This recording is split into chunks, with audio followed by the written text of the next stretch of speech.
dibuang. Untung mungkin ada pemulung yang bisa mengambil, tapi tidak semua, ya kan? Nah, tapi kalau misalnya kita bawa tumbler sendiri ke sini misalnya, ya kan? Jadi kita mengurangi sampah. Mungkin di sini kita tidak melihat, tetapi ketika terbawa air sampai ke laut, maka itu, ya. Jadi dampaknya ke kita sendiri, kita makan ikan yang sebenarnya sudah tercemar oleh bahan-bahan plastik begitu, ya. Nah, itu. Jadi ada ketentuan secara internasional yang mengikat negara-negara, kemudian negara itu yang kemudian berkewajiban untuk melaksanakannya gitu. Ya. Nah, di sekitar kita ini terkadang juga kita tidak menyadari pencemaran air misalnya. Kalau di sini mungkin airnya bagus Pak ya, karena PDAM semua ya. Dan semua warga sudah itu Pak. Oh masih sebagian. Iya. Karena tentu saja yang penting itu adalah air bagi kehidupan kita, ya. Kita makan, minum, terutama tentu saja dari air. Kita masak dari air, ya kan? Nah, kita mandi, cuci, kakus, semua air. Dan tentu saja air itu adalah air yang bersih, begitu, ya, yang bersih.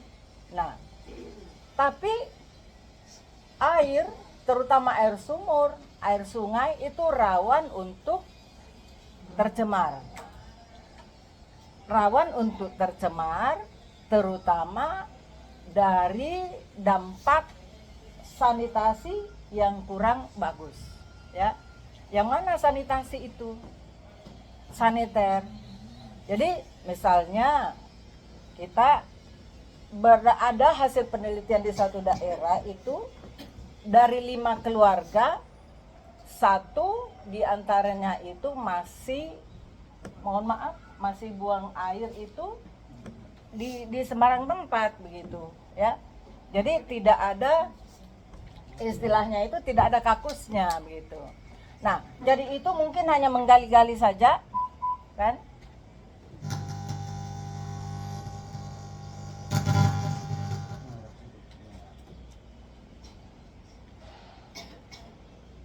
Halo? Tidak apa-apa mungkin. Ya, oke. Ya. Halo. Tes. Iya, lalu sampai tentang suara aku, Pak. Iya, sedang. Nah, iya. Jadi air yang tercemar itu salah satunya itu adalah dari sanitasi yang kurang bagus, dampak dari sanitasi yang kurang bagus. Jadi sanitasi itu antara lain adalah buang air, ya, buang air misalnya di sembarang tempat. Seperti yang saya sampaikan tadi, ada hasil penelitian itu 5 keluarga, 1 keluarga itu minimal yang masih buang air di sembarang tempat, buang air besar. Jadi mungkin hanya menggali-gali begitu, gitu ya. Nah, ini rawan terhadap air, ya kan? Karena air tanah itu kan bisa terpengaruh, hujan datang misalnya, gitu kan? Hujan datang, kemudian akhirnya nanti airnya itu yang dipakai dalam keluarga itu, kemudian akhirnya itu bisa mempengaruhi kesehatan keluarga, gitu. Itu salah satu. Nah, kemudian ibu-ibu barangkali sudah hatam barangkali dengan istilah stunting Pak ya. Oh iya. Nah, Terutama ada di sini Pak? Kalau di Lana ada 3 orang. Ada 3 orang, cuma 3 orang. Alhamdulillah, artinya masih inilah ya. Iya. Jadi stunting itu apa? Jadi saya kira ibu-ibu mungkin sudah paham semua ya. Yang tapi itu bisa diakibatkan oleh gizi buruk yang ekstrim. Gizi buruk yang ekstrim, tapi tidak satu-satunya dari gizi buruk itu. Salah satunya itu adalah dari lingkungan, misalnya tadi air gitu. Jadi terpengaruh dari pencemaran air itu. Nah, oleh karena itu ya mungkin jika seandainya masih ada yang seperti itu, solusinya adalah tentu saja itu yang harus diatasi begitu. Ya. Jadi ya mungkin gizi buruk, tapi itu kan mungkin juga saya tidak terlalu ini Pak ya memaksakan keluarga, karena kan kadang itu kan kondisi perekonomian mungkin ya. Bisa jadi dari kondisi perekonomiannya, sehingga misalnya itu stunting itu terjadi begitu. Tapi kalau misalnya dari faktor yang lain yang bisa kita hindari begitu kan, misalnya tadi dari air itu yang tercemar ya, karena itu bisa menyebabkan stunting. Nah itu mungkin bisa kita cegah dengan kemudian hidup dengan yang sehat begitu ya. Jadi ya pola hidup sehat. Jadi ibu-ibu itu tidak boleh ada infeksi misalnya, ya kan? Kan itu stunting bisa terbawa dari ibunya yang ketika hamil, ya kan? Ketika misalnya hamil, kemudian bisa makanannya tadi gizi buruk, ya. Kemudian juga bisa karena tadi pengaruh air itu yang sudah tercemar begitu, ya. Dia konsumsi itu, pengaruh dari situ dia konsumsi. Dan bukan hanya itu yang masuk ke dalam tubuh, tetapi kita menyentuh saja juga itu bisa muncul dari situ gitu ya. Jadi sanitasi yang perlu di apa namanya diperhatikan begitu ya. Jadi air itu elemen sangat penting ya. Nah dan salah satunya itu tadi, jadi ketika hidup bersih, maka gangguan pertumbuhan pada anak, karena ini kan sebenarnya rata-rata anak ya Pak, terutama mungkin yang balita begitu ya, terutama yang balita ya.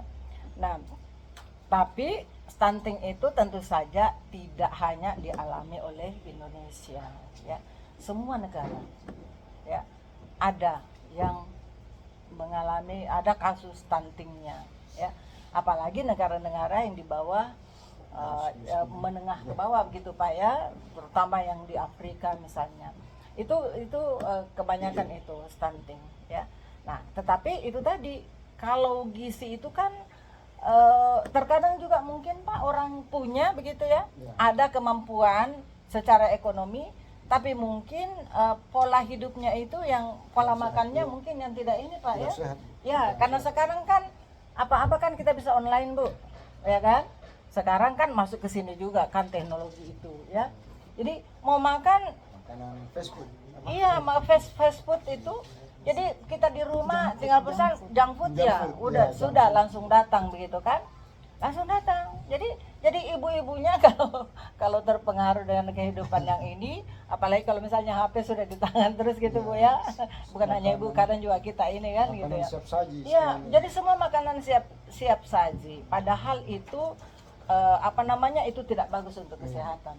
Ya Pak, tidak bagus untuk kesehatan. Jadi di rumah saja masak, apalagi kan sekarang sayur kelor Pak ya. Iya. Itu sangat tinggi tinggi gizi, tinggi kalsium. Jadi ya dari itu pola tadi itu ya, itu untuk mencegah stunting itu sangat bagus. Selain tentu saja pola hidup sehat kita begitu ya, lingkungan yang sehat ya. Jadi seperti itu. Jadi stunting memang banyak, tapi stunting itu juga seperti yang saya katakan tadi, bukan hanya dari kurang gizi saja begitu kan. Bisa juga pengaruh dari hasil penelitian, bisa juga perkawinan usia muda Pak. Itu juga mempengaruhi. Iya, salah satu. Nah, kemudian tentu saja tadi pasokan ibu-ibu yang hamil begitu kan. Nah, itu. Jadi itu harus harus di ini ya. Jadi kehamilan ini juga selain kehamilan pada usia muda, jarak kehamilan juga.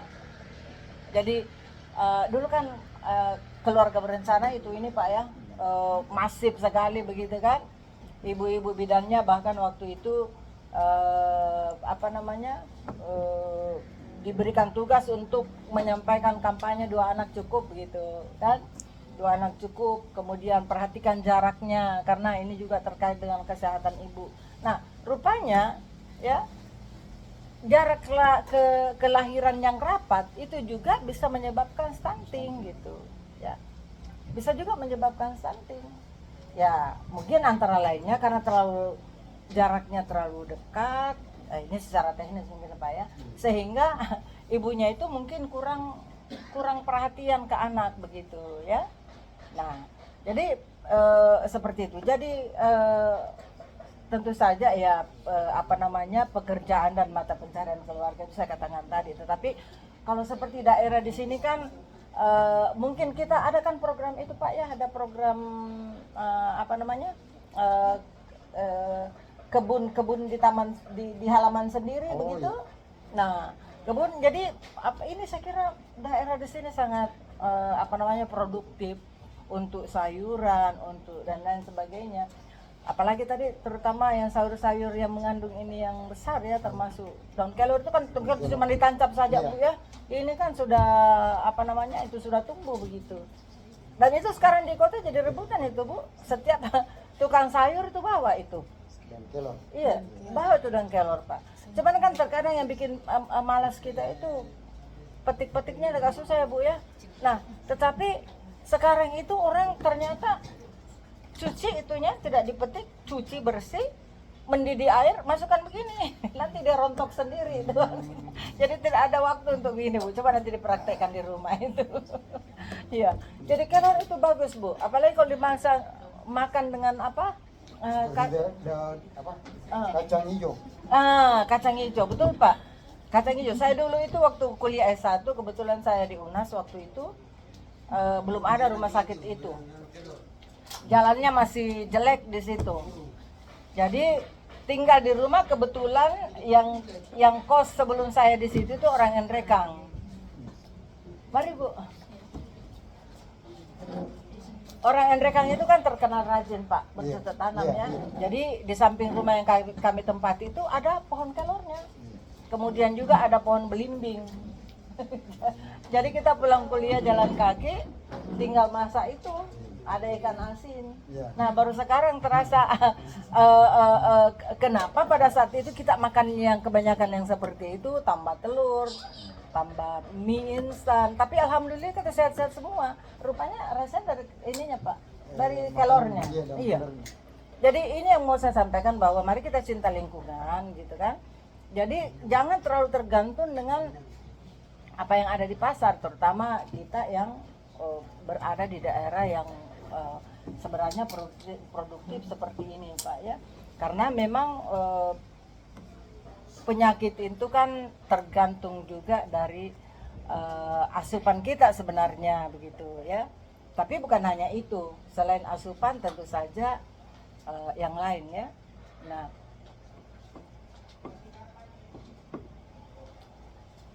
jadi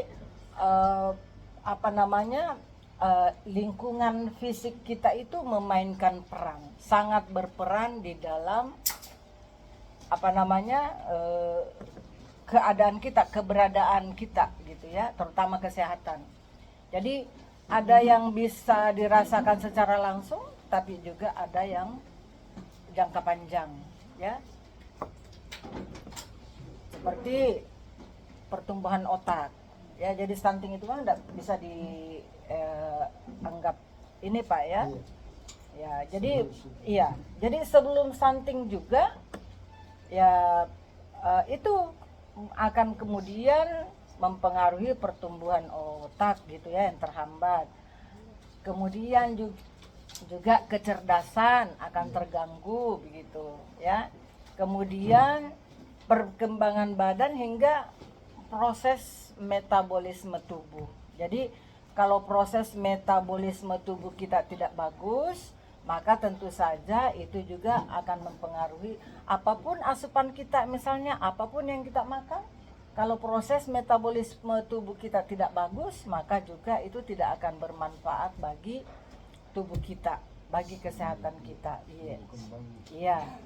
Nah, kemudian dalam jangka panjang bahkan itu meliputi penurunan kemampuan berpikir, dan prestasi dalam belajar. Menurunnya imun dalam tubuh, ya. Jadi kalau imun kita terganggu, maka penyakit itu tentu saja akan mudah datang gitu ya. Kemudian Ya, lebih sensitif terkena penyakit, ya,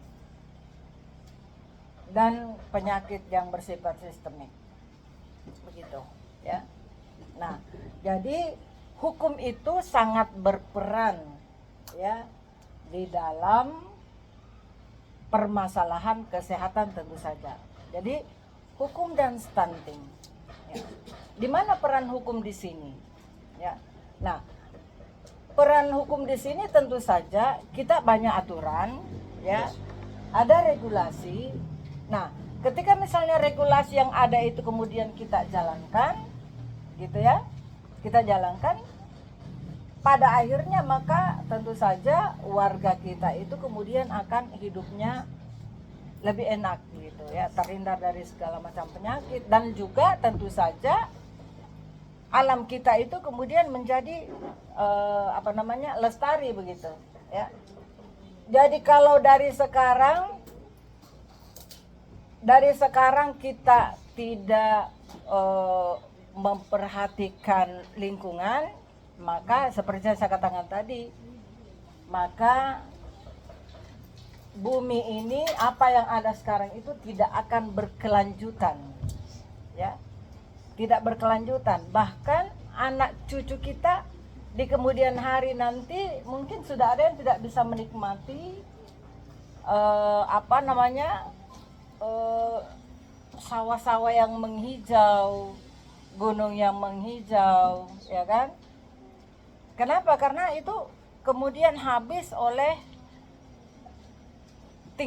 pola tingkah kita yang ada sekarang, gitu ya.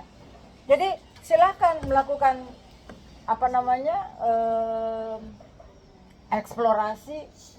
eksploitasi terhadap sumber kekayaan alam yang ada, akan tetapi ingat keberlanjutannya, ya.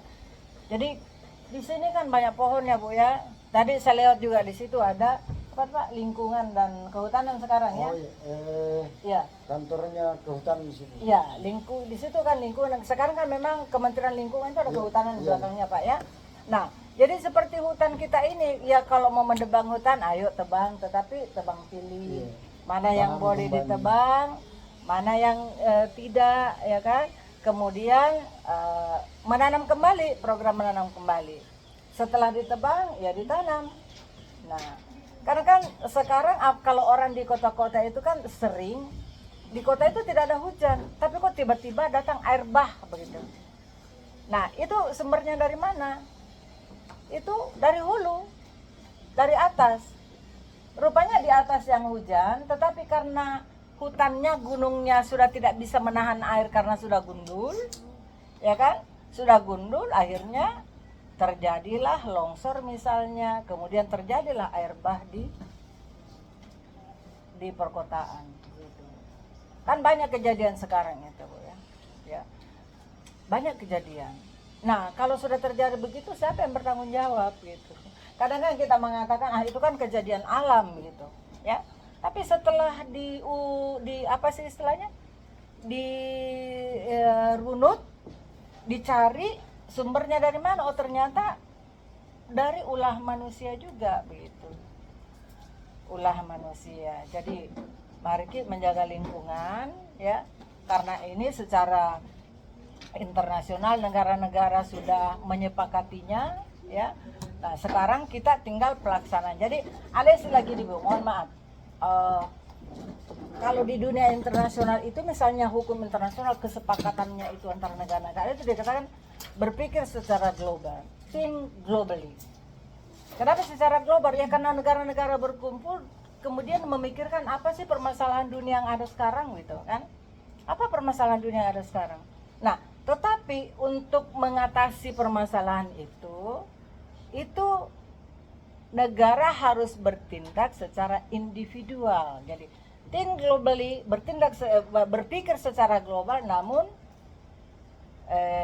act locally, bertindak secara lokal, gitu. Ya. Nah, jadi negara-negara itu dituntut untuk melaksanakan kesepakatan itu, gitu. Ya. Jadi mohon maaf, Pak, tadi mungkin tadi mungkin Bapak mikirkan, oh kira-kira ini apa ya, pencurian tindak pidana ya. Tapi mohon maaf, lingkungan juga sekarang itu merupakan tindak pidana, Pak. Ya. Jadi kalau misalnya lingkungan, iya, perusakan lingkungan itu termasuk tindak pidana, ya kan?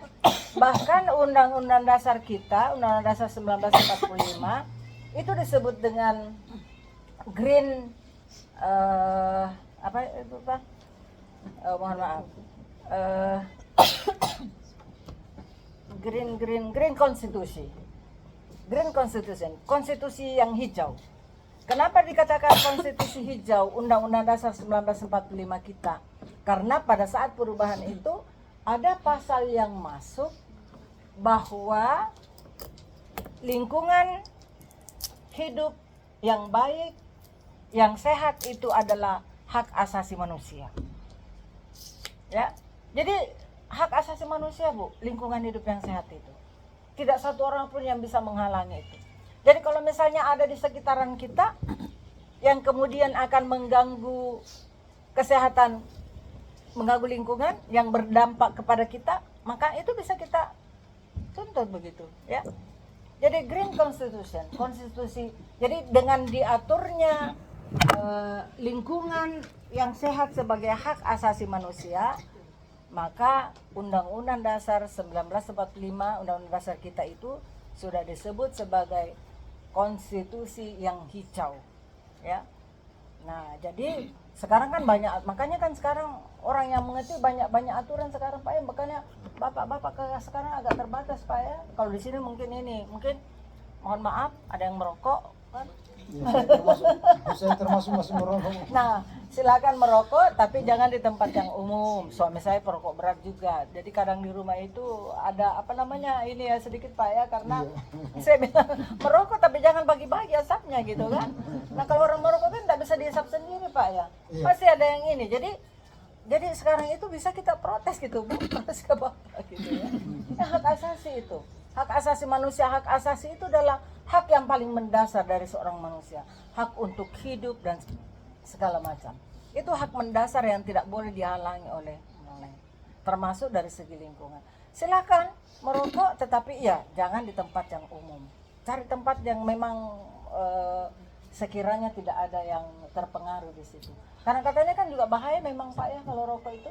Kalau perokok pasif, Bu ya, karena itu perokok pasif itu lebih rentan terhadap dampaknya itu, lebih rentan. Jadi kadang itu bahkan saya bilang, jadi kalau misalnya ada yang mau dibicarakan, panggil saya duduk di tempatnya itu paling nyaman di teras itu. Dia panggil duduk, sebenarnya saya tidak mau, kalau mau bicara di kamar. Kenapa di kamar? Kayak karena ada AC kan tidak mungkin merokok begitu. Dia bahkan lebih nyaman merokok di situ gitu kan. Jadi itu juga kita harus kita harus cerdas itu Bu ya. Jadi bapak-bapak juga ya, dia juga punya hak begitu ya untuk bisa merasakan itu, tetapi kita juga pernah berhak untuk tidak begitu. Makanya saya bilang kalau kita merokok dan kita panggil saya, mending saya merokok gitu kan. Mending saya juga ikut merokok daripada saya lebih merasakan ini kan Pak ya, gimana. Nah, tapi alhamdulillah dengan begitu bapak bisa mengerti gitu ya. Nah, oke, saya kira itu intinya Pak, yang apa yang saya sampaikan mungkin nanti bisa berkembang, ini juga sudah terasa ya. Ya, jadi mohon maaf Ibu atas segala Bapak, atas segala kekurangan. Sekian, Waalaikumsalam warahmatullahi wabarakatuh. Terima kasih kepada Ibu Hasim atas paparan terkait penyuluh hukum yang telah dilaksanakan. Saya lanjutnya, saya buka sesi tanya jawab. Seandainya ada aparatur kami yang ingin menanyakan terkait permasalahan hukum yang barusan telah dibawakan oleh Ibu Dokter ini, siapa tahu ada dari kader PKK, ya silakan Pak Kepala Lingkungan Kota Sumur. Terima kasih.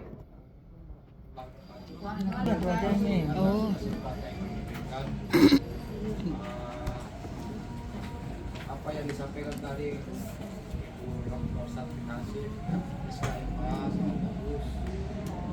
Cuma kita di masyarakat, karena di masyarakat juga ini kadang berpikir bahwa dalam hal pembangunan lingkungan itu pada saja selalu masyarakat yang disalahkan.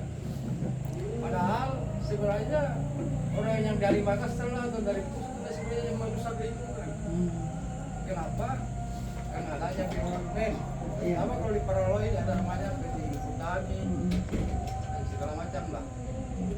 Kedua kita coba cek bila-bila yang ada di Malino atau Tinggi Bocor lah. Siapa yang punya? Bukan orang kecil bu, bukan orang-orang besar semua. Jadi itu sebenarnya juga.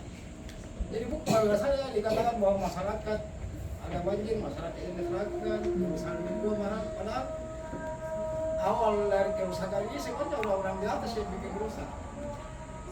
Katakan kalau contoh sejarah di sini, dulu di sini pohon-pohon besar, tidak bisa dimuat hanya satu orang. Dalam masuk namanya pabrik kertas yang tadi, yang dimana dia pakai pula teman habis, ya habis. Apalagi dengan ikut tadi itu HTI itu tanaman industri yang ditanam. Kita ambil contoh lah juga di waduk Bili-Bili ini yang ditanamkan itu gamelina.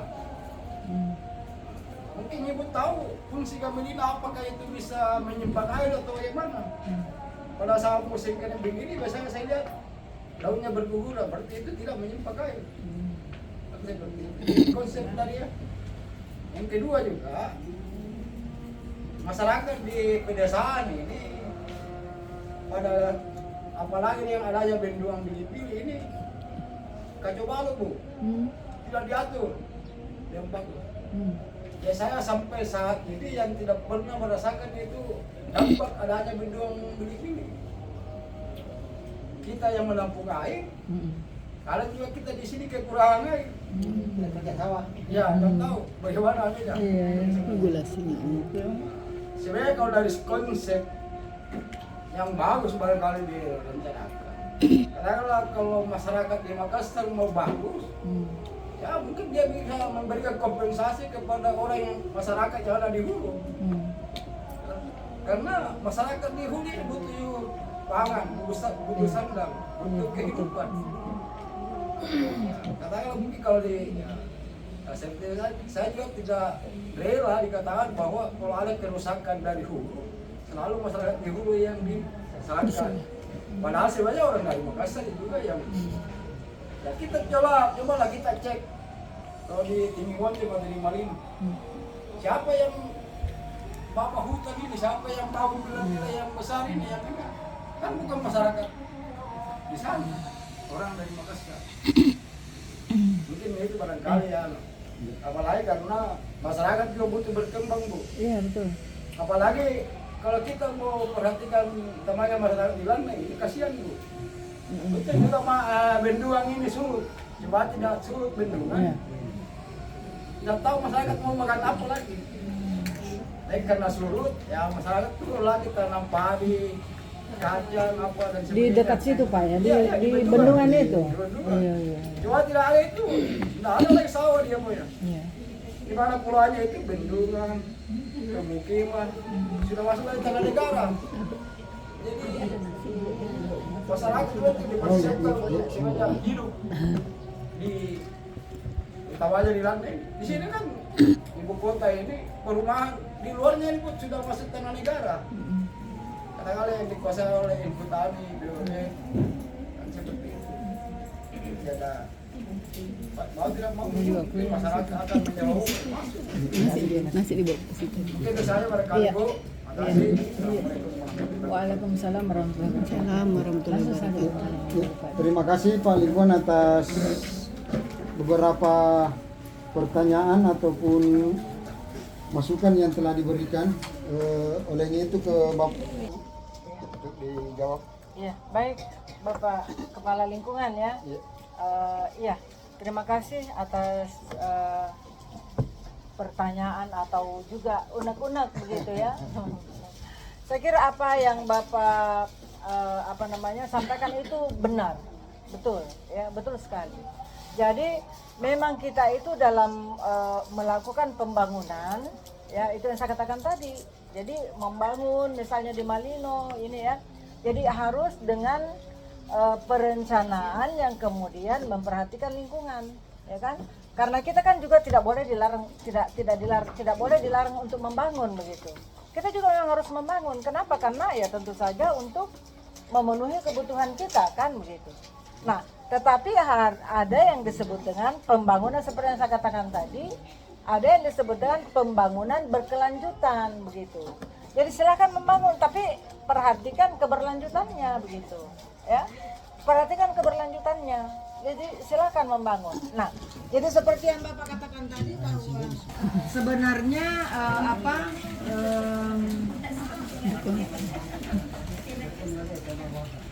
sebenarnya justru orang yang dari kota begitu ya, yang kemudian merusak lingkungan itu ya. Jadi mohon maaf Pak, tadi saya katakan bahwa dari hulu tidak berarti warga yang di situ yang kemudian menyebabkan itu, karena saya mengetahui bahwa di hulu itu pasti banyak perusahaan yang kemudian melakukan kegiatannya begitu. Jadi itu yang saya maksudkan gitu ya. Nah, jadi perlu memang dan terkait dengan yang tadi apa yang Bapak katakan itu bahwa kita malah justru merasakan dampaknya dari bili-bili ini ya begitu. Nah, jadi mungkin untuk selanjutnya itu akan, terima kasih Pak, itu akan menjadi bahan masukan bagi kami untuk kemudian melakukan penelitian terkait dengan itu. Ya. Jadi tentu saja jadi warga di Makassar itu sebagai warga yang kemudian mendapatkan pasokan di bendungan bili-bili, ya tentu saja mungkin ada kompensasi begitu ya. Nah, tapi barangkali nanti bisa kita anukan ke pemerintah juga barangkali ya, ke pihak yang terkait. Tapi saya kira nanti kita akan melakukan penelitian. Jadi yang penting itu Pak, silakan membangun. Setiap negara itu berhak melakukan pengelolaan terhadap sumber kekayaan alamnya. Tetaplah berkelanjutan. Makanya tebang pilih, tebang tanam. Jadi itu saya kira Pak ya. Terima kasih Pak. Iya.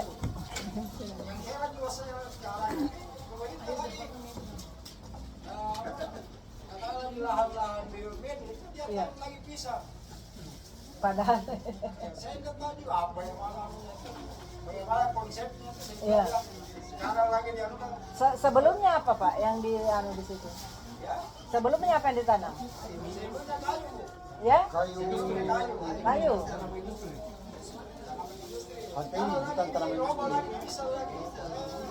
Mungkin pisang itu sebagai ini saja barangkali yang antara begitu untuk memanfaatkan yang ada yang tidak ini. Tidak. Ketahanan pangan itu Bu, alasannya kalau saya dengar itu kalau tidak salah ketahanan pangan termasuk pisang kapendis. Pisang kapendis. Ya, proyek ketahanan pangan. Padahal kan itu HTI itu ya. Proyek ketahanan pangan. Jadi saya sedikit lanjut Iya. bahwa apa yang tadi disampaikan Pak Lingkungan itu bagian dari proyek ketahanan pangan.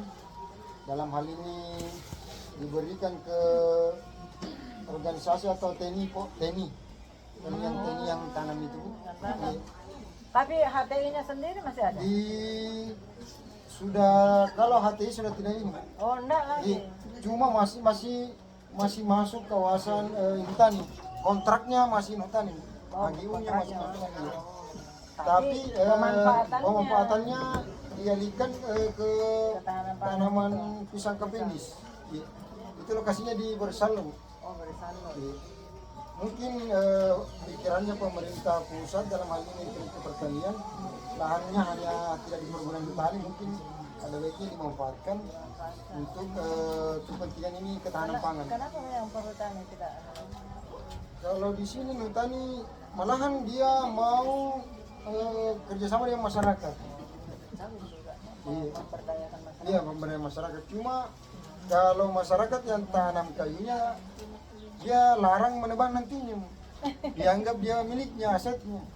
Padahal masyarakat yang tanam. Harus ada perjanjian tuh. Iya, ya itulah susahnya di sini. Karena biasanya Nutani tidak mau bikin perjanjian begitu. berarti jangan dikerjakan nanti merugi kita. Saya pernah disampaikan kerjasama warga, tapi saya lihat saya mendengar itu anunya kayaknya saya ada cocok dengan hutan kayaknya tidak ini dengan masyarakat. Kepentingannya saja, intinya kepentingannya saja. Iya. Canggih Pak, mau dianu. Cuma ini lahan sebagian masih kontrak di hutan. Iya. Baru-baru 2 tahun lalu itu kontraknya kurang lebih 25 tahun diperpanjang kontraknya. Cuma yang saya dengar dari kehutanan, orangnya kehutanan itu tiap tahun dievaluasi juga luas kontraknya. Kalau memang dia tidak pergunakan lahannya, dikeluarkan, dikurangi. Karena induknya ini kan kehutanan, lahannya hutan ini hanya badan usaha, dia ngontrak ke kehutanan. Jadi yang punya lahan ini Kementerian Kehutanan, dia ngontrak di situ. HGU hak guna usaha. Iya, jadi orangnya kehutanan sama saya dibilang itu tiap tahun dievaluasi Pak. Kalau memang lahannya sekian hektar tidak dimanfaatkan, dikurangi. Dikurangi kontraknya HGU. Ini apa namanya bagus sekali masukannya nanti ya. Nanti kita bisa jadikan untuk penelitian. Ya. Ya, setelah siapa tahu masih ada lagi yang ingin ditanyakan.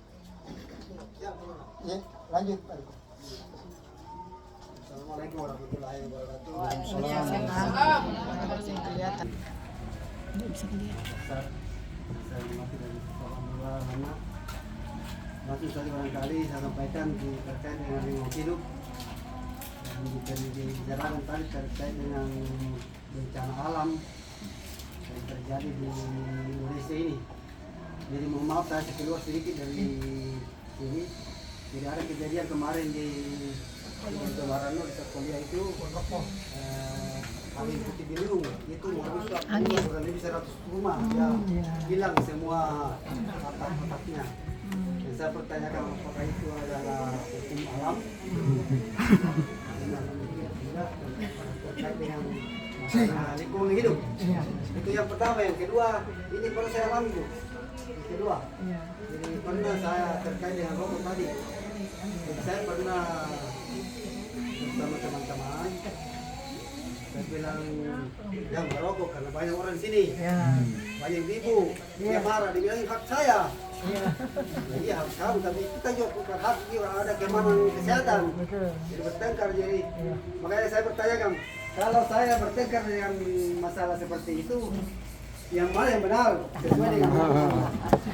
Jadi sampai kita